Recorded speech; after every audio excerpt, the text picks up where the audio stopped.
Sa karagdagan pa nating mga balita, pakinggan po naman natin ang pag-uulat mula sa himpilan ng DCSB ang Spirit FM, CMN Calapan, Oriental, Mindoro. CMN Live Nation. Dennis Nebrejo, magandang araw sa iyo. Magandang araw kasama ng Riel, magandang araw Calapan City, Oriental, Mindoro, magandang araw Pilipinas. Nasa halos 10 milyong piso ang halaga ng mga kagamitan sa pangingisda kasama ang 3 bangka ang ipinamigay sa samahan ng maliliit na mangingisda ng Gaspar Island sa bayan ng Gasan at sa 2 individual ng Benavista ng Bureau of Fisheries and Aquatic Resources o BIFAR Mimaropa, katuwang ang Marinduque Provincial Fisheries Office na isinagawa sa Barangay Pinggan, Gasan noong Abril 22.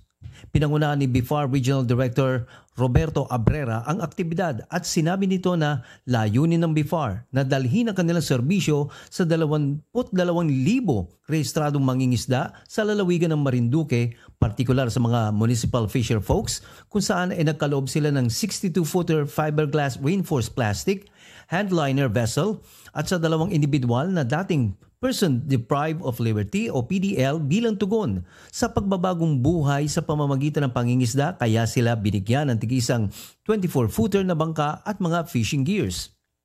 Ang 3 bangka ay nakakahalaga ng mahigit 9 milyong piso at mga fishing gears, multiple hook, lubid, motor at bangka at iba pang paraphernalia na nagkakahalaga naman ng mahigit 600,000 piso.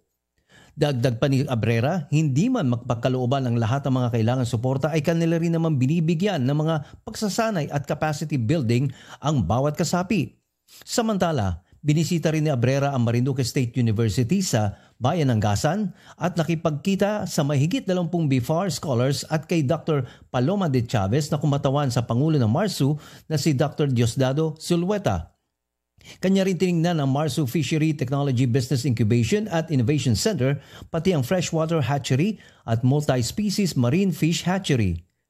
Kaisa rin ng BIFAR sa ganitong programa ang mga lokal na pamahalaan, Coast Guard Station Marinduque, Philippine Maritime at iba pang law enforcement agencies sa pangangalaga ng mga karagatan sa bansa. At yan kasama ng Riel ang mga balita sa oras na to.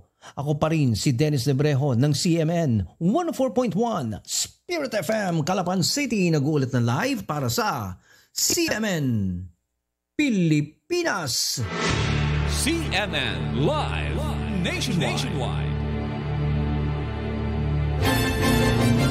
Maraming salamat Dennis Nebrejo. Wala po naman sa himpilan ng DCSB ang Spirit FM, CMN Calapan, Oriental, Mindoro.